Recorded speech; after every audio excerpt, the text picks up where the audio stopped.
You're listening to Art Affairs, episode 67. Today I'll be talking to Brandi Milne.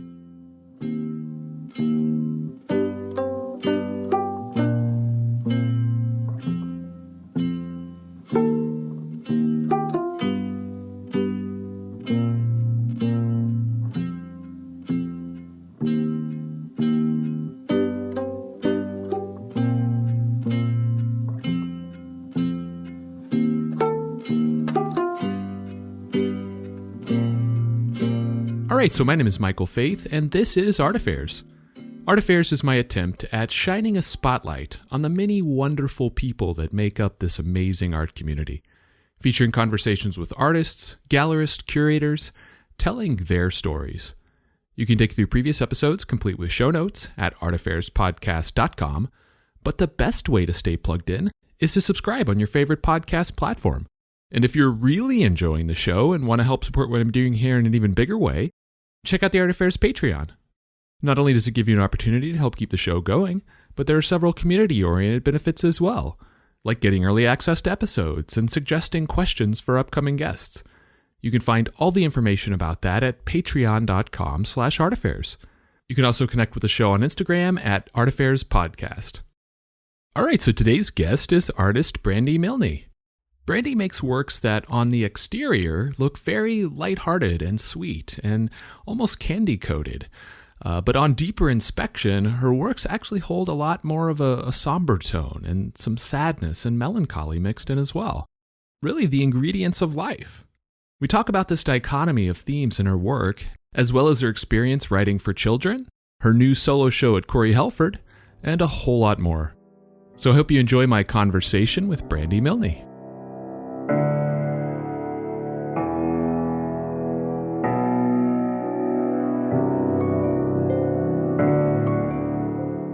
Brandi, welcome to the show. It's so good to have you on.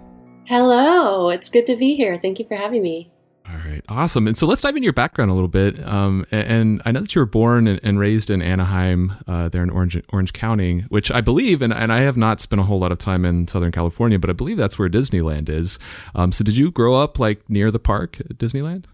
You are right. Yes. I grew up probably about 10, 15 minutes away from Disneyland. All my life until I moved out to Huntington Beach, which is only like 20, 25 minutes away now. So I've been orbiting Disneyland my whole life. That's a good way to put it.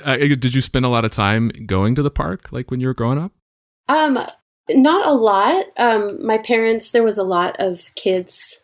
I'm the youngest of 4 kids in my family. So, we didn't go terribly often, but when we did, it was very memorable for me, even to this day, like just very iconic and powerful in my memory.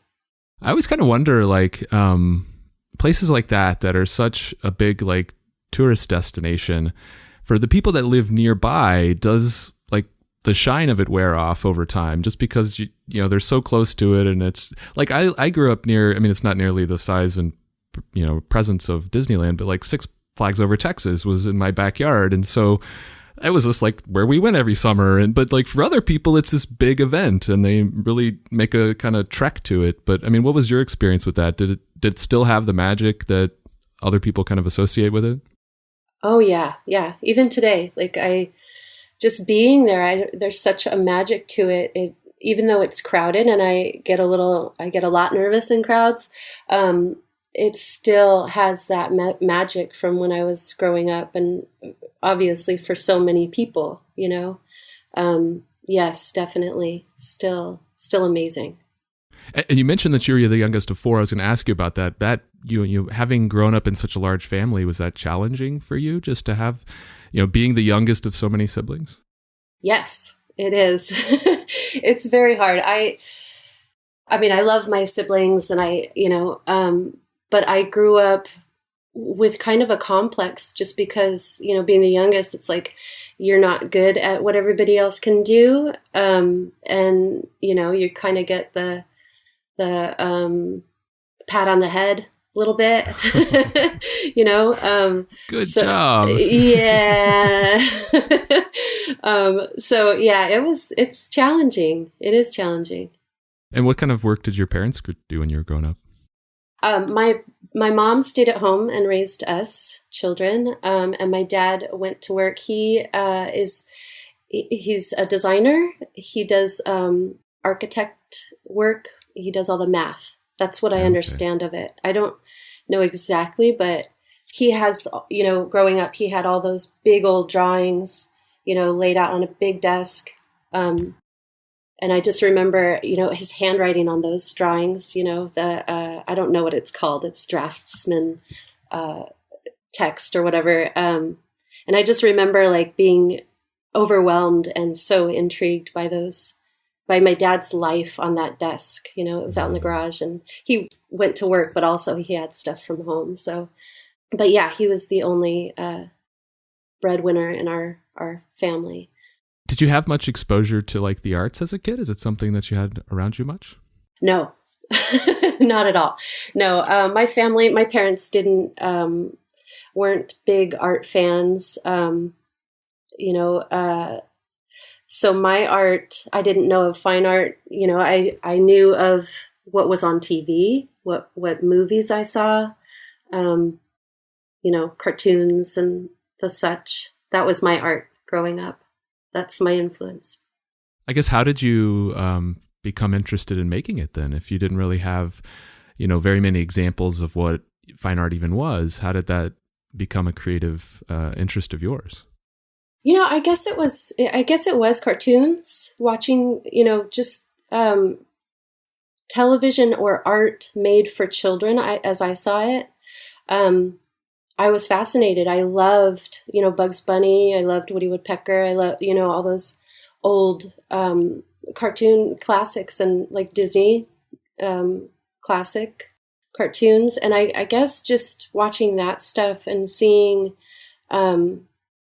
adults create something for children and telling stories, for children, not only for children, but, speaking a child's language, definitely. And I just always was drawn to that. And I was jealous of it. I wanted to be in that world, and I wanted to, and I guess I just found my way of, expressing that within my tiny hands, my tiny world, and just have always loved it. And what form did that creativity manifest in those younger years? Was it drawing? Was it coloring? Like, what was your art of choice, I guess? I was obsessed with coloring books. I would just pore over those for hours and just really focus my energy, my time into that, and lose myself in it. So early years was coloring books. And then, like art class in school, doing like different projects, I remember doing these projects where you would draw like a picture and then have like a paragraph underneath of like a story, a quick story. As a kid, I remember, getting the opportunity to do that in school. And it was so different than everything else. Obviously, it's not like history or, math and all that stuff. So it was kind of like a break for me. And it was, I was very interested in it. I took it very seriously. And I remember just being frustrated a lot, not being able to do the things that my imagination was wishing, so that frustration just kept me at it, kept me interested. And I also read that you were a particularly harsh critic of art at even a young age. That that if the outlines in your coloring books weren't thick enough, that you get angry and like. Oh, definitely, yeah. I don't know what they call that, but I was definitely judgmental and knew what I liked.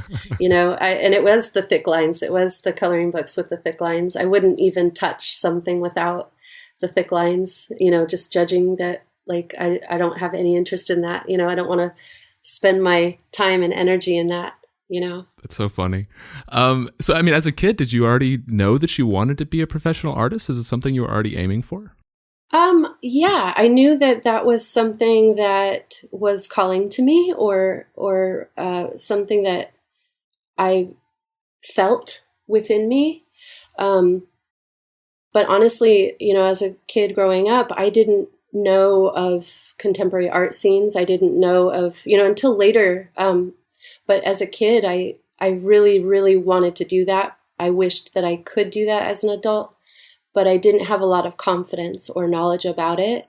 So that was something that I kind of was afraid to dream about, even, I wanted to, but I was scared that it would never come to pass. So I kind of hid that dream from myself, but not really, because here I am. Sure, yeah. Is it something that your parents encouraged in you? Like, were they supportive of that interest and that creativity? Somewhat. It wasn't something that my mom always said, that she didn't see any like special talent of mine, as a little kid. It was kind of just like one of the four of us, like it wasn't anything special then, that popped out to her, until I think, seventh, eighth, ninth grade, where I kept at it. I didn't put it down. I kept at it. And I remember at that point her saying like, oh, maybe there's something here, but yeah, I didn't have a lot of encouragement for like the future doing that. Like, you can do it. You can do whatever you want. I didn't have that.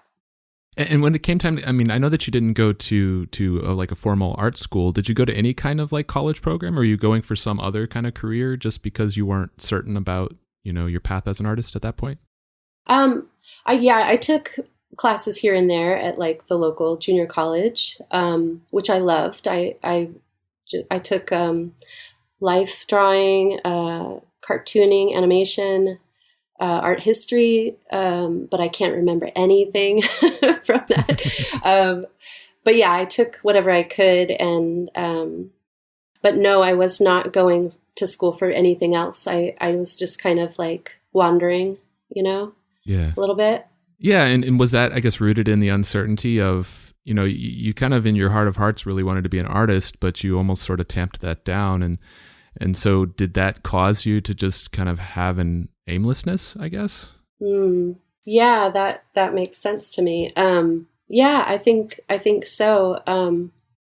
I didn't take myself very seriously back then, and I just kind of went with the aimlessness, So I worked at Target for a long time, and then I got a job working at a company that did artwork for menu boards, like coffee shops and restaurants. And so I did that for 6 years. And that kind of led me, that was actually my, where I learned most things, most of my art. And, because it just threw me into like life and things that I wouldn't necessarily do myself. I don't sit down at my desk and draw a hamburger. So it kind of was a challenge in that way. And it taught me a lot. It taught me how to like really stick with a longer, if you want to say illustration, or, a longer process in the art. And at that time, I wasn't necessarily spending a lot of time with one illustration. But yeah, that really did teach me a lot. It was a really crappy environment, that company. The owner and his family, it was a family owned company, and the owner his son worked with him, and they would just fight and fight and fight, argue and cuss at each other. And it was really a terrible environment, but I learned a lot. I guess looking back, are there aspects of what, you perceive a formal art education to be that you feel like you missed out on, or that you wish you'd had an opportunity to have? Yeah. I think I'm grateful for how my path has, unfolded. Definitely grateful for where I'm at.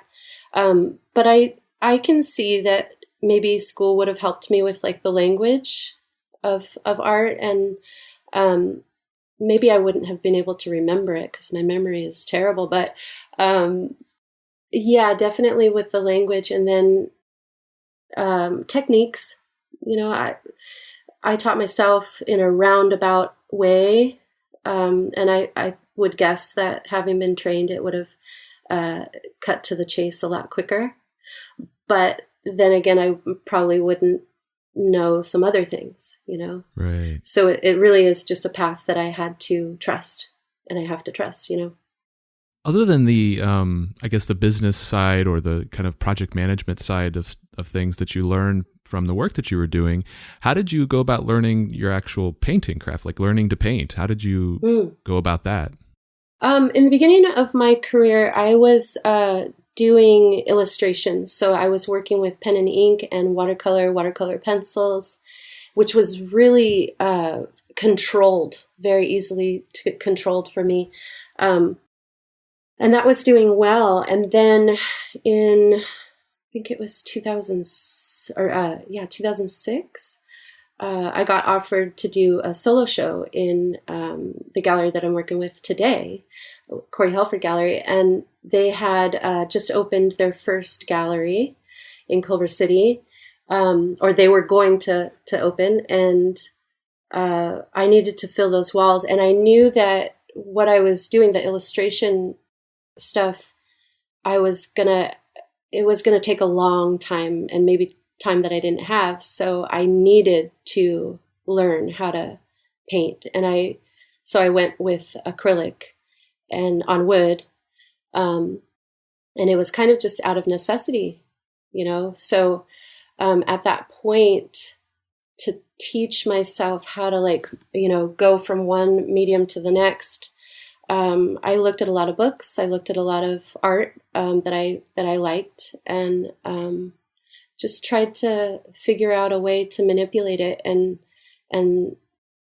do something that I felt was true to the work that I was doing illustratively, and then also to tell a story that I wanted to say, So just, even before that, I know that you had your first solo show in 2007, but you started showing even before, around 2003. So was that work the earlier illustrative style where it was more ink and watercolor? Yes. Yeah. Okay. Yeah. I was doing really tall, like almost fashion illustration, like females, on cardstock paper. Yeah, that's what I was doing initially when I first started showing professionally. Yeah. Okay, and how did that happen? Because I know that your first set of shows was with LC and Cannibal Flower, and that's really kind of what kicked you off, at least showing your work in a public setting. So how did you first get involved with LC and showing and making some of those relationships in the art community? A friend of mine gave me LC's number. He knew about the Cannibal Flowers I think it was monthly, or was it week? No, it was monthly. And so he gave me that contact, and I showed my work to LC, and they loved it and just wanted me back and kept inviting me. And it was really, really cool. Really cool.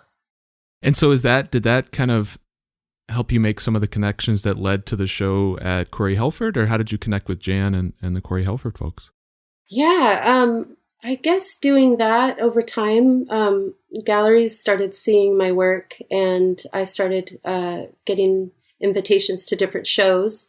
One of them being, the first one being Gallery 1988 with Jensen and Katie. And I think it was there that,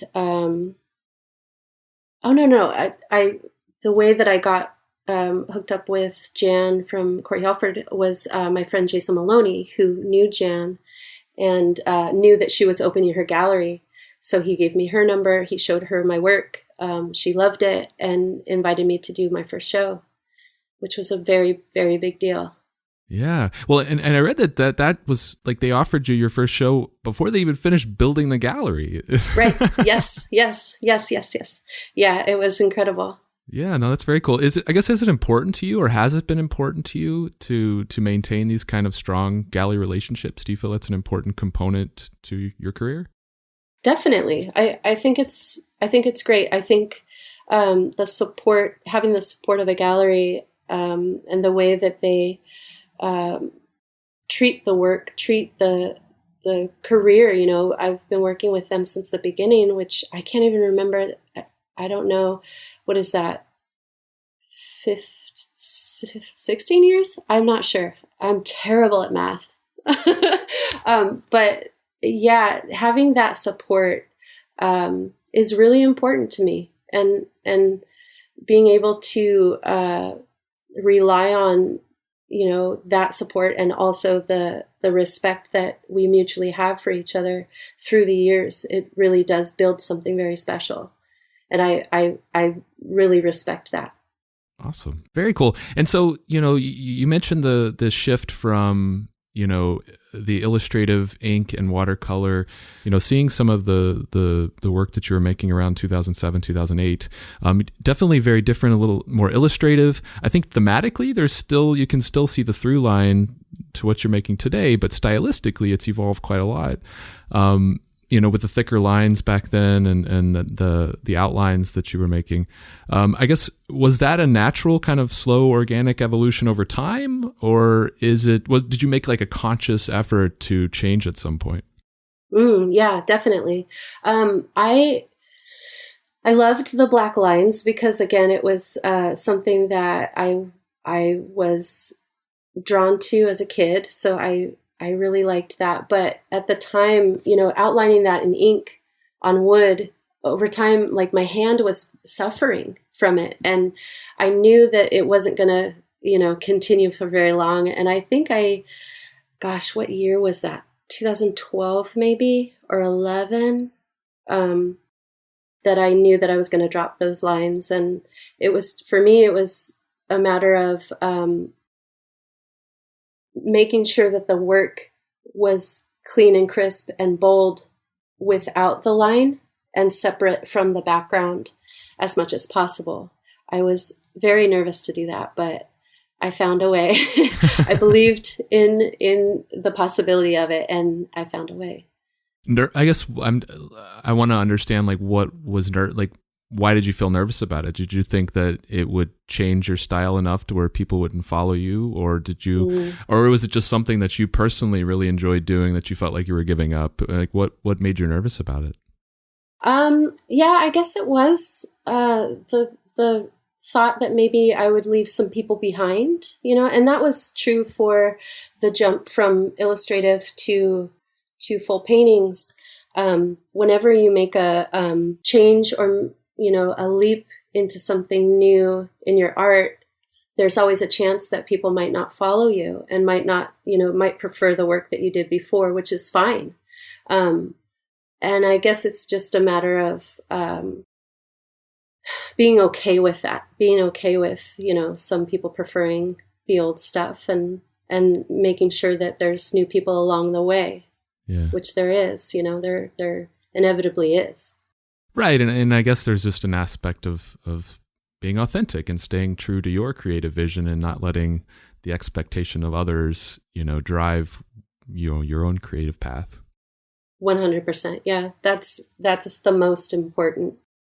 And so, considering the themes that you work in, you definitely on the surface, you have a very almost candy coated surface is what I kind of took down in my notes. But underneath that surface, there's definitely some degree of melancholy, some sadness there, some somberness, I think is the word that I would use to describe it.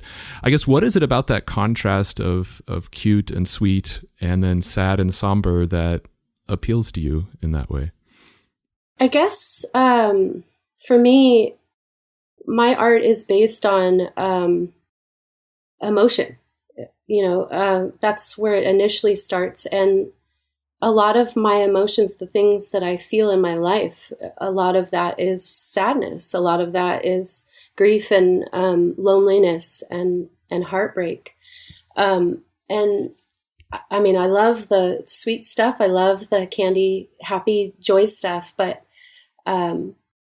I don't think it would be true to life if I just stuck with that stuff, and I like the idea of, at first glance, maybe it does look childlike and whimsical and light, but the deeper the person looks, they could see the truth in that, and they could relate on a different level, I believe.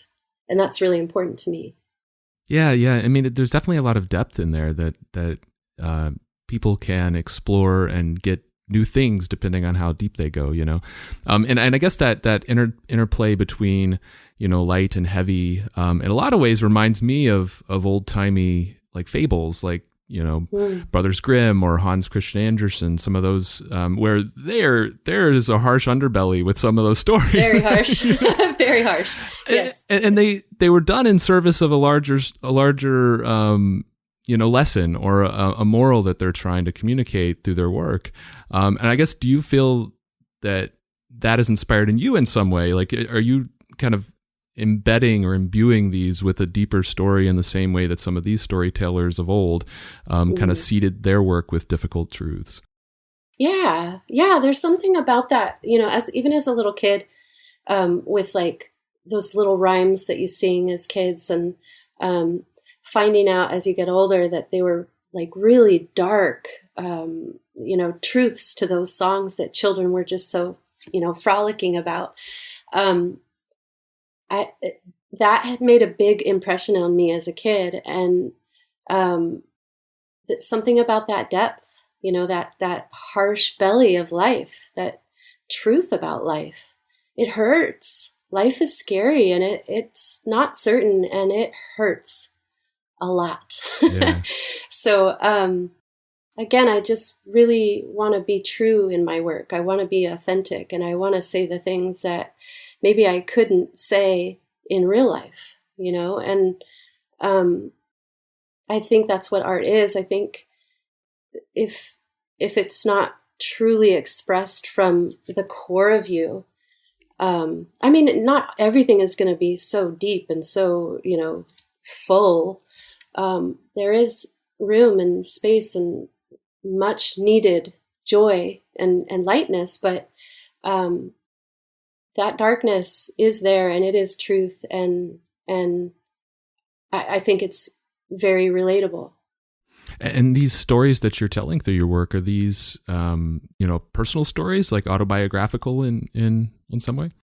Yeah, definitely. Yeah, they are basically my life story, because they're based on what emotions I'm feeling at the time. I'm asking myself when I sit down to make a new piece, I'm checking in with how I feel. And even, years in the past, maybe I haven't been able to understand myself at the level I do now, but I still, that is the first step for me, is asking myself, like, well, what am I going through? What do I feel? What do I want to say right at this moment, in this work? And I guess since these, these do kind of capture a moment in time or an emotion in time, is it difficult for you to sometimes go back to think, look at the older works and feel those feelings, or kind of replay those kind of traumatic events in your life? Is that difficult to look back at older works in that way? Yeah, it is. Because this is visual work, it's instant. The memory for me to go back to the thing that I was feeling is instant. And I think a lot of artists look back on their work and there's a certain amount of cringe, right? But when it's so close to your emotions and a period in time that maybe was very difficult, which art helps with, it can be too much to look at, or uncomfortable to revisit.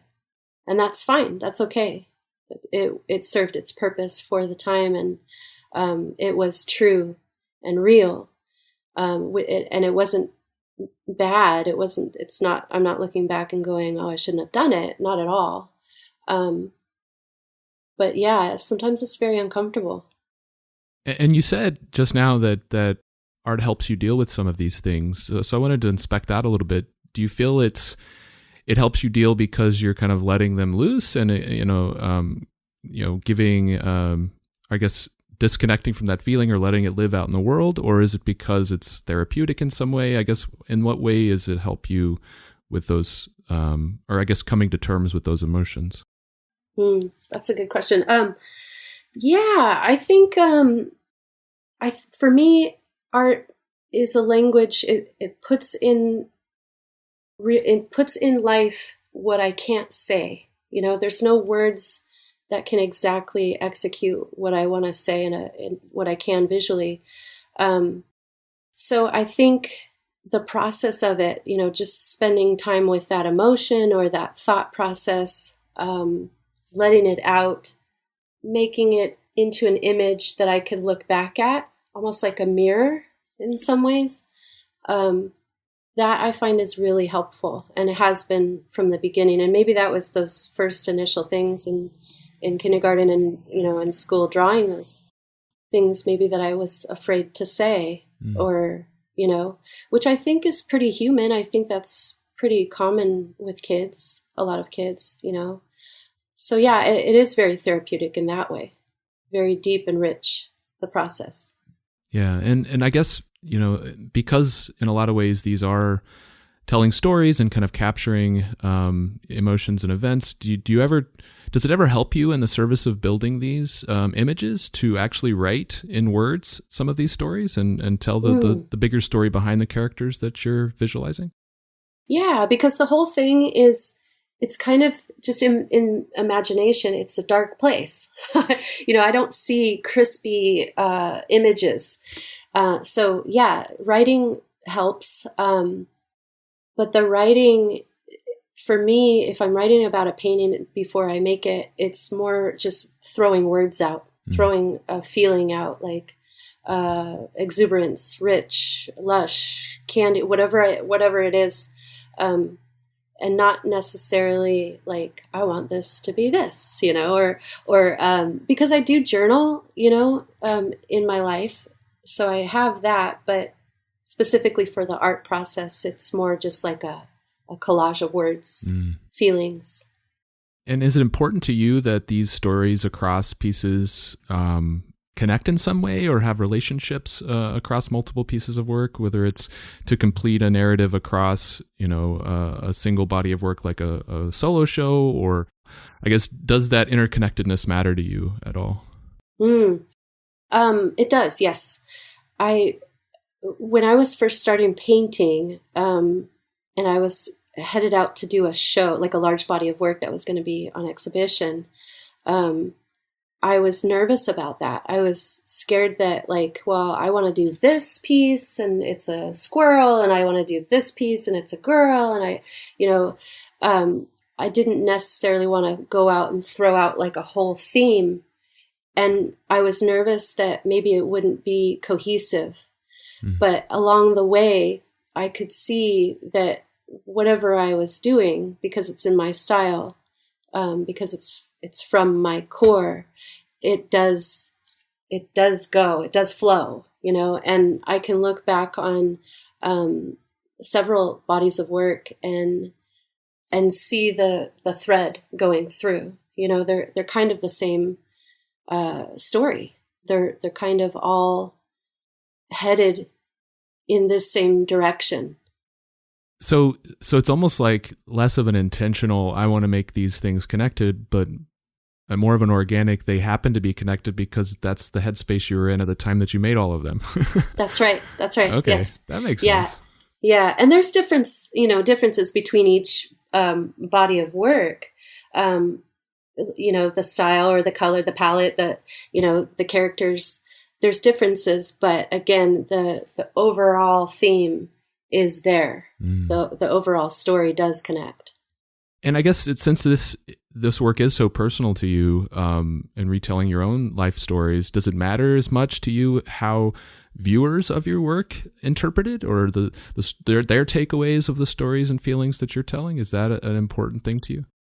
Yeah, I respect that. I respect what people will get from my art. And I want them to not necessarily see what I meant, but maybe what they feel, wherever they're at in their life, whatever this art means to them at any given moment. That's what I care about. Mm. You know, I it's an honor for my art to be looked at.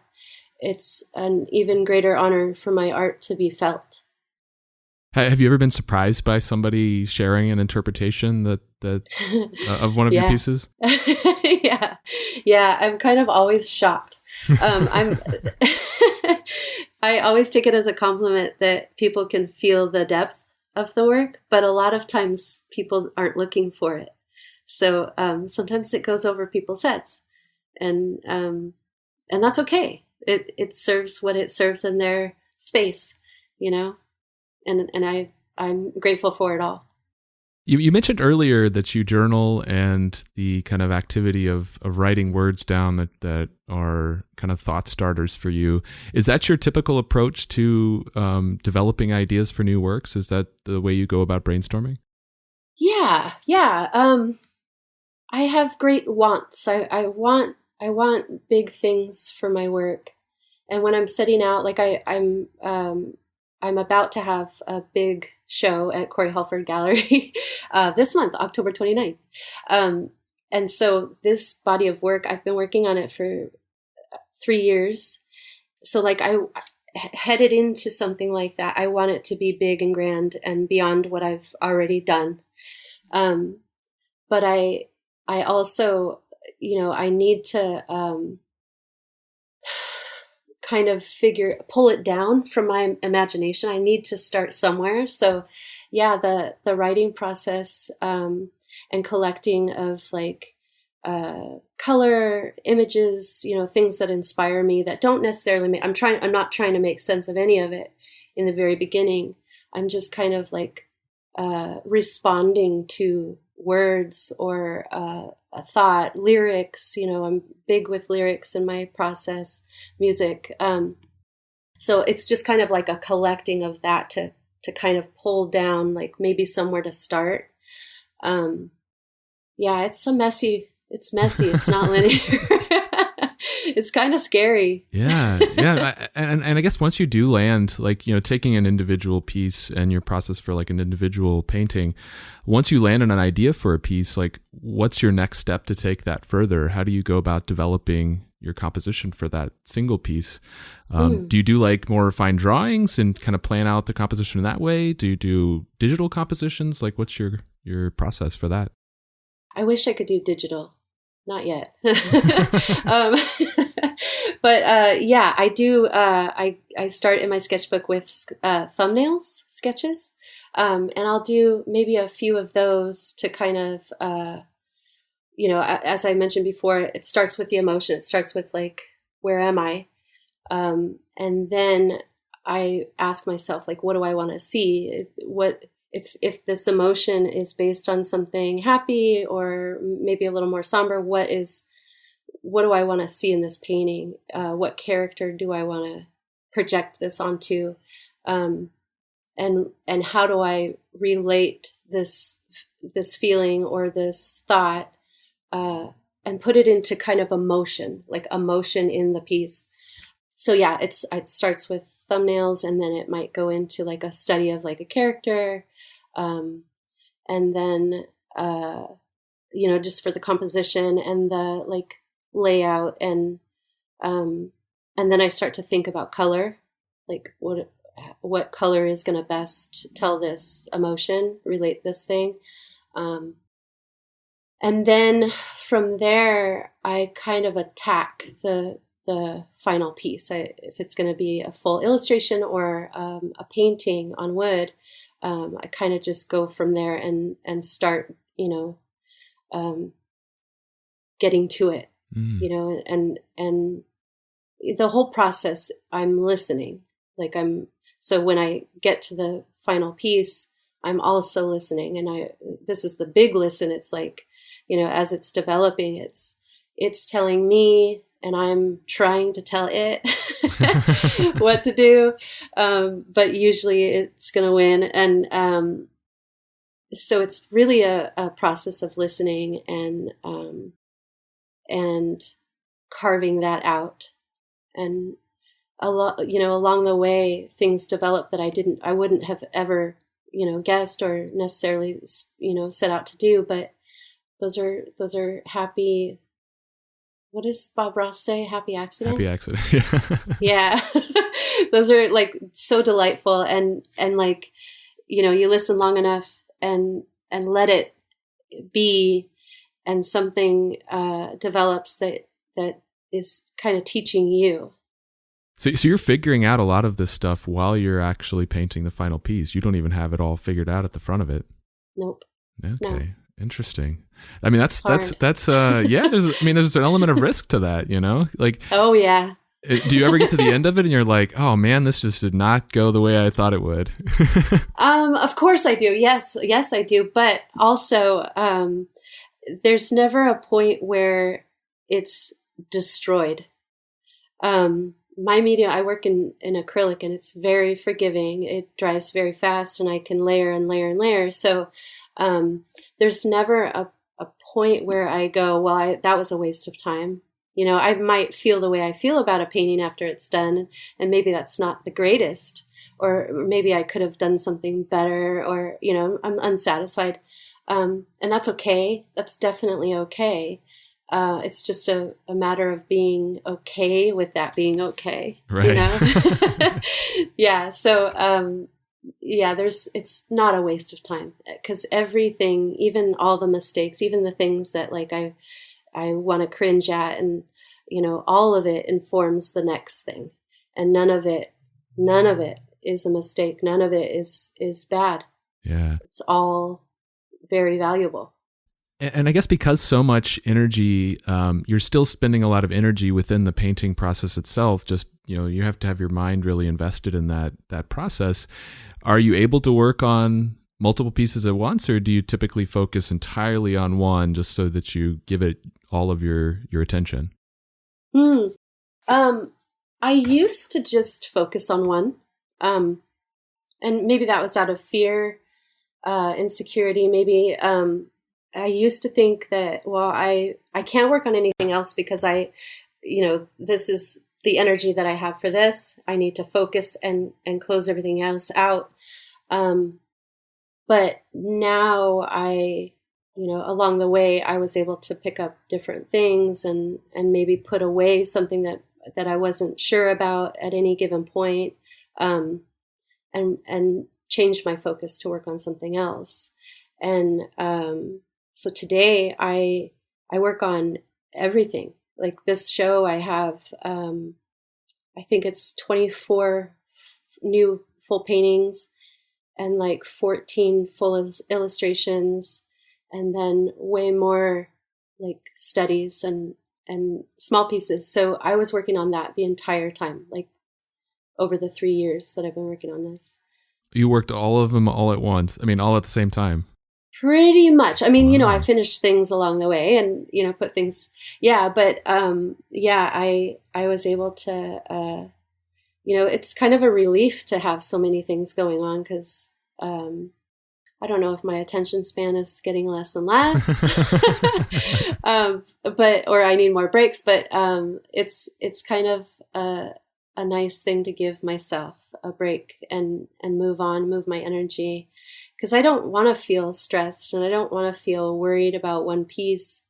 And with a lot of things going at the same time, there's always something to work on, and there's always a place where I can, express something, whether it's like a drawing or a painting. There's something I know I can do at all times, which helps me. Yeah. And as far as mediums go, since you switched over from the illustrative style to acrylic all those years ago, acrylic has been your main, medium of choice for the paintings that you do. Are there other mediums that you've wanted to explore and just haven't had an opportunity to, that you might try out in the future? Yeah. I want to try everything. I want to do, I want to go into oils and see what I can do in there.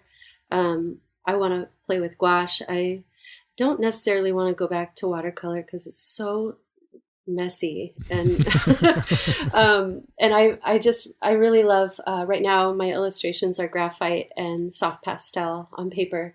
And that's sort of new for me. So I know I want to do more with that. But also I want to play with oil and see what I find there. But I love acrylic. The transparency in acrylic and the dry time is fabulous. And I love acrylic. And I think, there's a lot of people that have encouraged me to go to oils. And I will, but right now I'm still working with acrylic. Acrylic is still showing me something, and I respect it. So do you think, I mean, that is something that you have on your radar to at some point move more, I guess, take on oil as a new frontier, so to speak? Mm-hmm. Yeah, I'm open. I'm open to the future. I have ideas. I want to go into like some peculiar, portraits based on actual real people. And I want to see what oil can do in that. And I want to challenge myself. I always want to challenge and keep learning and keep inspired, chasing that thing that I can't do. Yeah. As far as like your working environment, do you have a dedicated studio like outside of your home, or do you work from your home? I work at home. Right now I have a studio upstairs and then a workspace downstairs where I do larger paintings, which is fabulous. It's perfect for me. Do you think the shift to oil might change that, just because it tends to get a reputation for having a lot of toxic fumes and yeah. having it in a living space might be challenging, Maybe. Yeah, maybe. I didn't think of that, but maybe, yeah. But we'll see. I guess, does working from home challenge you in establishing work-life balance and creating that boundary between, your working hours and your personal time? Definitely. Yeah. I am definitely a workaholic, and I've definitely needed to find boundaries and really stick to them to give myself a break, because my mind, if left to its own devices, will not stop. It will not stop thinking in art and trying to make things. So even if it's like shutting the door, turning the paintings around, definitely need to do the thing that I need to do to keep myself sane. Yeah. Yeah. Yeah, that's super important. We talked a lot about your inspirations and the kind of the events in your life that have inspired the work that you make. And I know that in past interviews you talked about music as being an enormous inspiration for you. And so I want to talk to you a little bit about that and the importance of music to you and to your work. And I mean, even without like reading that it was an important influence to you, seeing your Instagram feed, it's impossible to not recognize what a big fan of music you are, and especially like Elton John, which I also love a lot. So what is music's importance to you, and how has it inspired you over the years? Gosh, I would say that music is my most special inspiration. It has been with me my whole life. I was blessed to have a mom that loved music. We had a big old, stereo in the front room, and she listened to music, all kinds of music, all day. And that was amazing. So yeah, that's where I got Elton John at those first initial years and moments. And I guess what I would say about music, for me, it really does put to motion my emotion. And so when I'm working, if I put on something that I'm feeling, that suits my mood, it just helps me flow. It helps me get into the work and not to think too much, and just kind of pull that emotion out. And I so love music. I love it, and I need it in my life. It is life.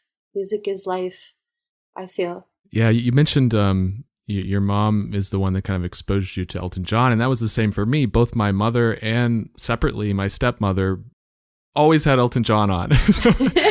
That's so excellent. It definitely like just permeated into my experience as a child, and it gave me a greater appreciation for just piano as an instrument amongst other things. So I found that when I was getting into other types of music like Nine Inch Nails or something else, which has a really heavy undercurrent of piano and synthesizers, like I started thinking about, was that inspired by just my love of piano growing up? Like, did that just become the types of music, or, you know, influence the types of music that I ended up loving later? Yeah, definitely. Yeah. Elton's music, I mean, I remember being very small and his music coming on, whatever it was back then in the early 80s, I guess, late 70s. It was different from anything else. And it really did call for, it cast like a surreal, emotional, rich, I don't know, like, it made those moments elevated, you know, and that has never left me. That you could turn on any of his songs now from back then that I would listen to, and I'm right back there. Yeah. You know, I think that's so special. Them singing Tiny Dancer was like the moment of Almost Famous. I mean, that was like the best part of that movie. That's right. That's right. Yeah. Yes. Love that. Do you have a favorite Elton song, or maybe like a top 3? I do. I would say Your Song. I would say Harmony. I love Benny and the Jets. I love, all the Young Girls Love Alice. I mean, it's just magic. Yeah. But before we started recording, you said that Animals from Pink Floyd might actually be your Desert Island album. So I wanted to ask about, I mean, have you seen Roger Waters or David Gilmour play live? Yes, I got to see Roger Waters. Oh, what year was that? I don't even know now. We saw him at the Coliseum, my husband and I, and he played the Wall, and I just almost melted. I couldn't believe it. I cried. He's so talented, so powerful, and so heartfelt and true to his vision. And I know that it can be very harsh and controversial at times, but he really means what he says. And the music that they made together is just, it's genius, brilliant. Yeah. I love Pink Floyd. And I guess, music related, more recently, you did a poster for Tool, which I am also a big fan. And that was the Austin show, which is where I live. Yeah. So I guess, how did that opportunity come to you, and how did you get hooked up with Tool? I am friends with Adam Jones and Corinne Fott. Corinne is a fellow artist, painter, and shows at Corey Helford Gallery. So that's how we were connected. And one day I get a call from Adam, and he's asking me to use some of my artwork. And of course I said, well, yes, please do. Very, very exciting, very exciting. And I love how it turned out. I couldn't be more happy and grateful for that.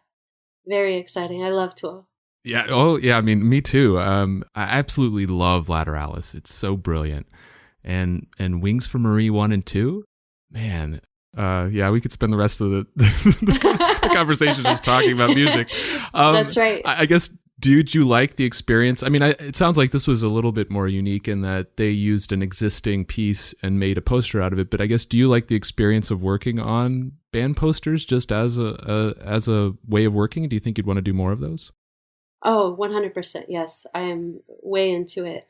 In fact, so when Adam invited me to do the poster, we were in a time crunch, and so we had to use something that was already existing. Otherwise, I wouldn't have been satisfied. I wouldn't have had the time to make something that I thought was, worthy, you know? But I did do some sketches at that time, and I was going more towards, because Tool is known for more of the dark stuff, like Chetzar, all that great stuff, and they have great art taste. All the posters that I've seen are brilliant, and great company to be amongst. But so I went the opposite in my sketches. I started doing like things that I thought would be obscure, to see Tool use a cushy like caterpillar, I thought would be really cool. But so all those sketches that I did, and I did maybe about 5 or 6, they actually inspired the work that I have now done for the past 3 years, for this new show coming out. Wow, that's awesome. So I was able to realize those sketches that I wanted to see. Oh, that's amazing. Yeah, that's really cool. Yeah, that's amazing that they had that kind of presence, just influencing the work that you did later, That's right. Yeah. I think it's so magical. Like, the older I get, the more I realize, like, because I used to be so stuck on like, oh yeah, I did that in the past, and that work that's old stuff, and let's move on. You're only as relevant as your new stuff, right? But the older I get, the more I see that is so not true, and the body of work behind you that's already there, completed, can be used for many things and have life again and again and again, just like music, just like any art, know. And I guess maybe I was just afraid and very limited in thinking that, oh yeah, that's old stuff, we forget about that, we hide that. It is not true. It's still alive. Awesome. Very cool. And so switching gears a little bit, and before we jump in to talk about your new show, I wanted to ask you a little bit about the published works that you've made over the years.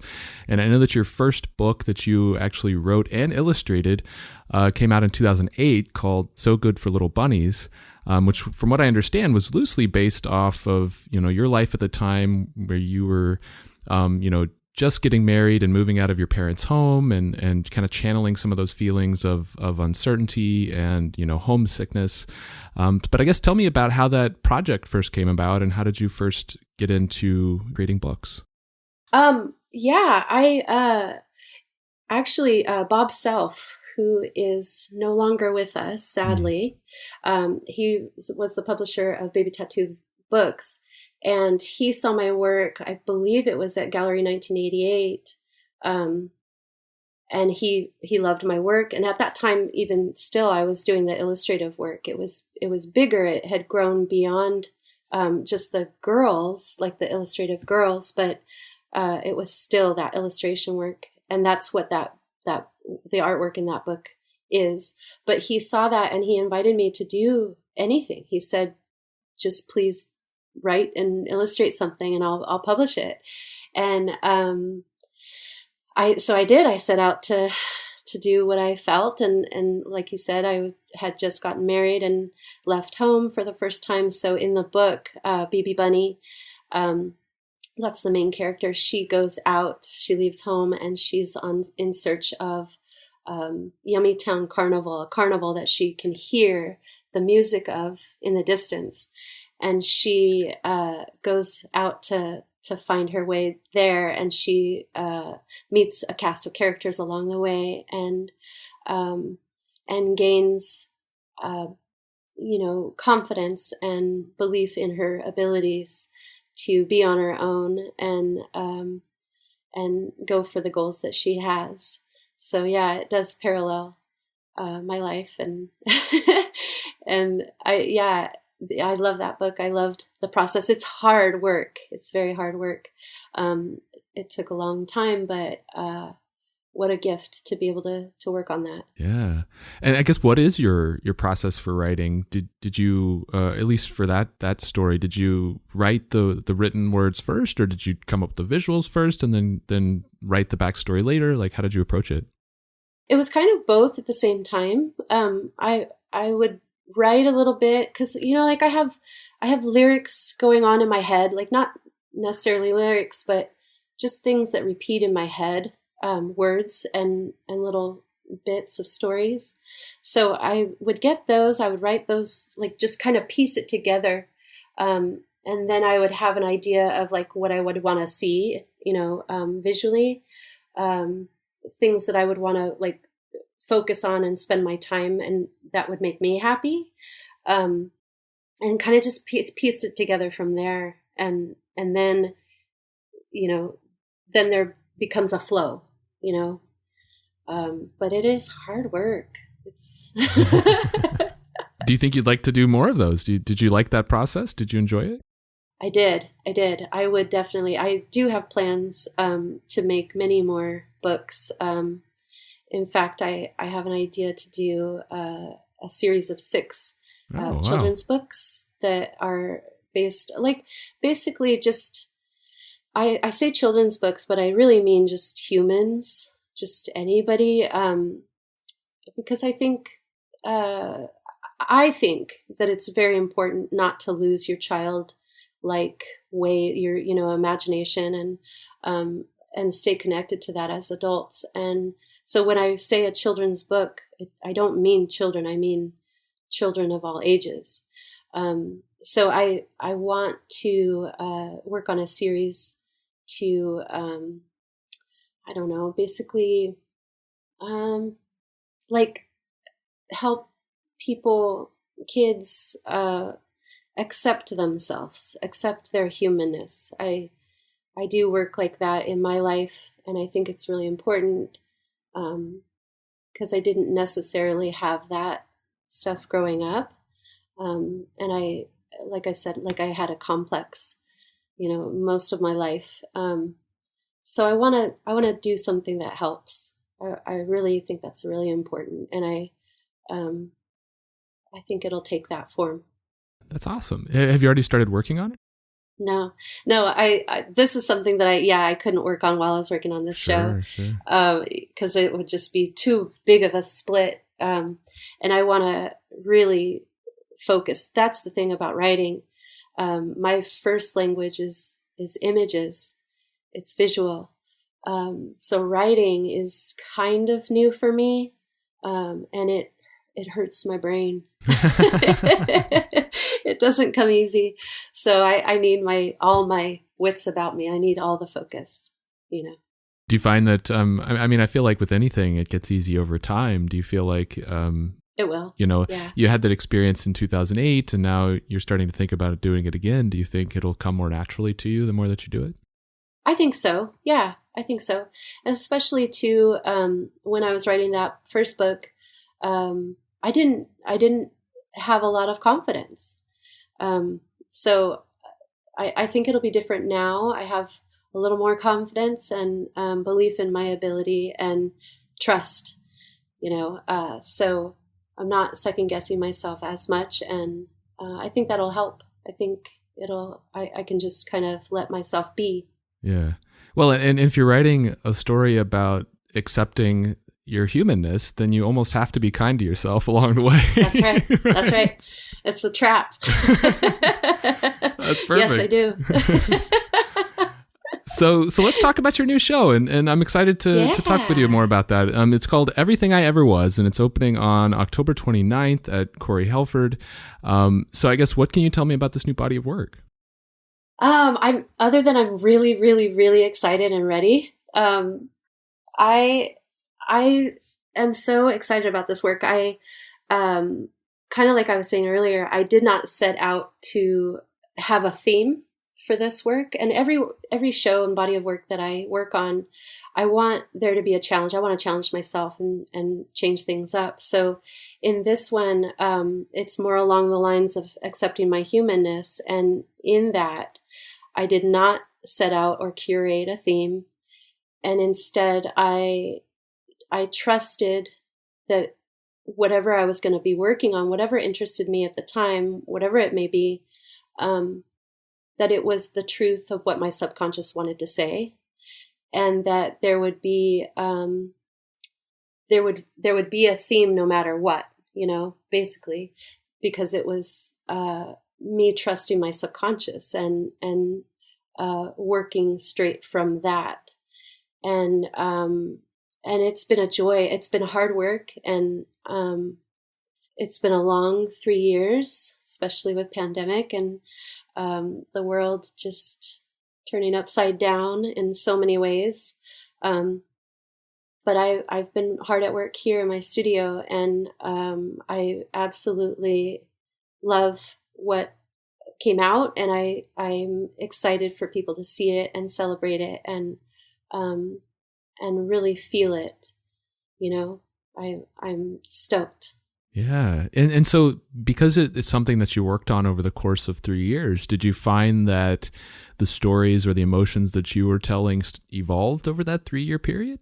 Because it is so tightly connected to your feelings, and we had so much going on outside around us, right? Did you find that theme kind of changed over time? I'm not sure it changed over time. I guess it was just where I was at the moment, which, in the body of work, I found that it's almost like half of it is happy stuff based on like joy and exuberance in life. And then the other half is the darker shade of life. And actually the darker stuff is kind of what I left for the end. I was very happy and excited to work on the lighter stuff. But then I found myself working on a lot of the darker pieces at the end. And that was quite a struggle because, like I said, the process of making the art is I'm involved in it and I feel it. And it was a lot of facing the harder emotions, that I've been feeling. And I think in that way, it tells the truth. It tells the truth of these last 3 years for me and my experience. And I think a lot of people will be able to relate. Yeah. Is there a particular piece in the show that challenged you maybe more than some of the others? Mm-hmm. There's a piece, it's called Let Go the Ghost and Let Me Be. And it's basically about, letting go of things that don't serve you, letting go of the past that maybe wants to haunt you. And in the piece, it's a girl and she's standing with a big jack-o'-lantern and she's in a pumpkin patch and she's literally like letting go the ghosts out of the jack-o'-lantern. And man, that piece at the very end, it was a struggle for me to actually like literally let go the ghosts. Like the ghosts gave me so much hard times that I was worried about the color, the transparency, their emotion, their, position.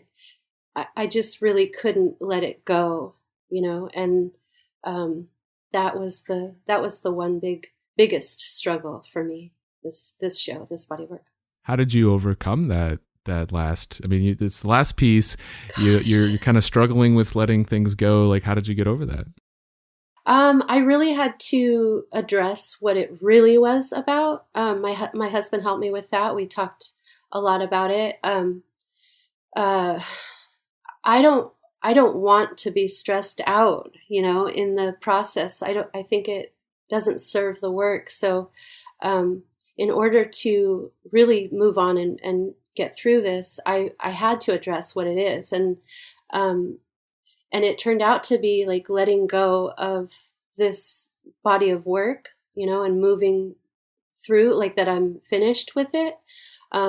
As well as like letting go of the things in my recent past that I've just been clinging to and they don't serve me. And it's a struggle. It's hard. And in my work, I really mean what I'm saying and I'm really connected to it. So it does have an effect. And that was rough for me, but eventually I did get through it because I did, ask myself the right question. Yes. It was 3 years of your life, and that's hard to give that up, closing that chapter, Right. And to say I'm satisfied and it's done.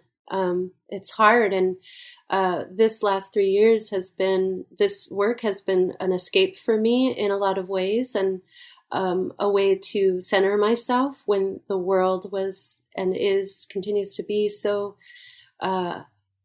uncentered. So to close the book, take that step outside of it is it's hard. Sure, yeah. And I think you mentioned earlier, how many pieces are there in the show? I've been counting and counting and counting. I think there's 24 full paintings, which I call full paintings. There's about 14, 15, 16 full illustrations on paper. And then I'm doing like a series of small studies, like lips and candies and little toys and things that make me happy. So those are, I don't even know how many of those are. That's a big show. It's huge. It's a big show. It's a big show. And a lot of pieces in the show the full paintings are big paintings. That's awesome. Yeah, I'm very excited. So with the opening being just a couple days from Halloween, which I know is a favorite of yours, just that holiday itself, are there going to be events around like Halloween type things? Are people dressing in costumes? What's the vibe of the opening?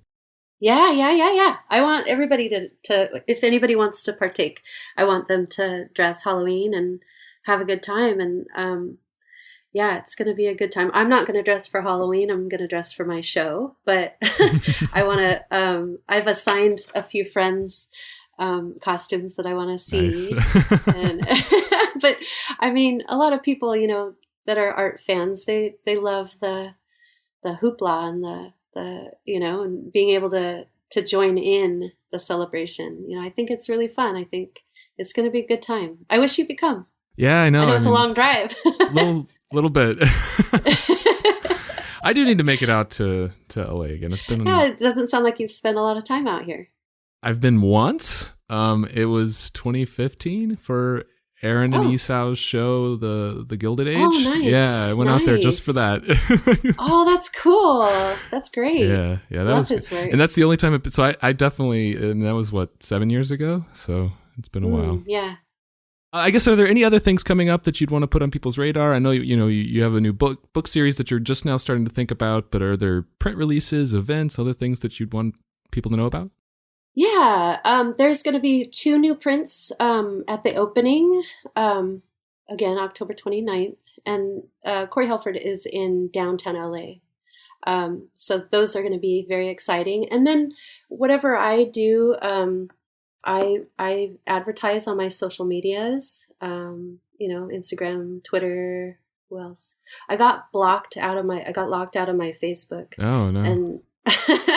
And and then also TikTok. So whatever I do, I announce on that. So if people are following me, they can get that. And I do limited edition, special, exclusive releases of prints throughout the year, maybe twice a year. So I'm on Instagram, and my handle is @Brandi Milne, and same with Twitter, and same with TikTok.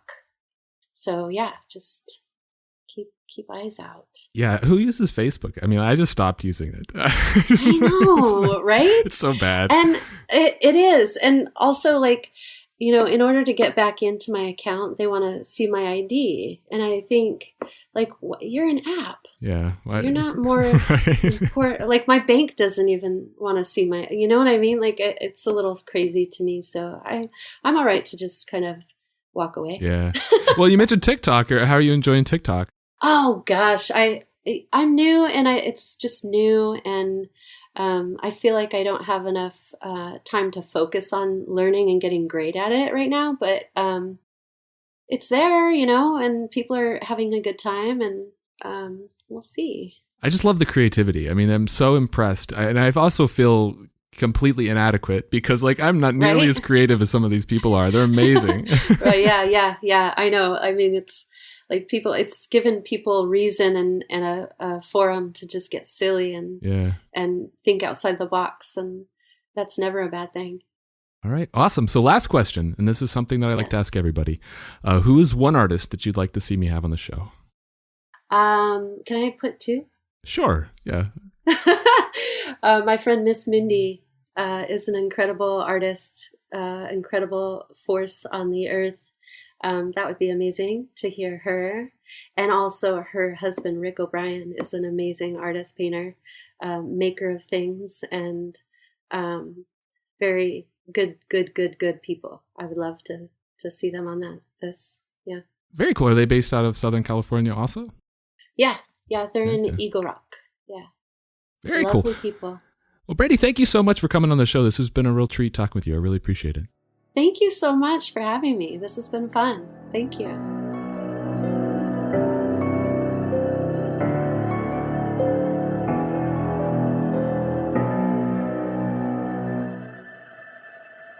So that's it for this episode of Art Affairs. I hope you enjoyed my conversation with Brandi. I really love how, multifaceted and really multidimensional Brandi's work is.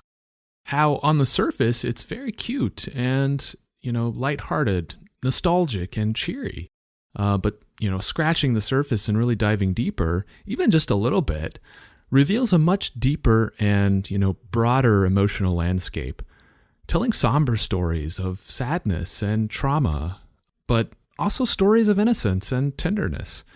It's really stories of life, and life is profound. It's complex, it's emotional, and, Brandi's work captures that really well. I'm really excited for a new show, opening on October 29th at Corey Helford Gallery.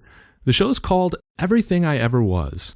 It's a body of work that she's been working on for 3 years now, and is a visual representation of Brandi's feelings and experiences over, the last couple of years, which have been really tough for all of us, and is meant to serve as a reminder that we're all just humans and deserving of kindness and grace.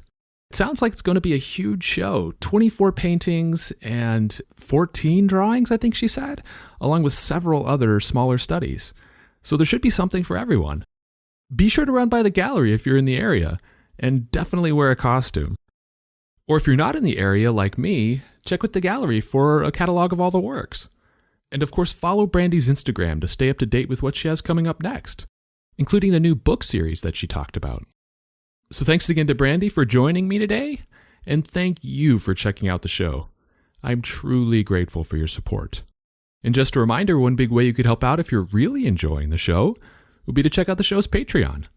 You can find all the details on patreon.com/artaffairs. And as always, you can contact me through my website at artaffairs.podcast.com or on Instagram at artaffairs.podcast.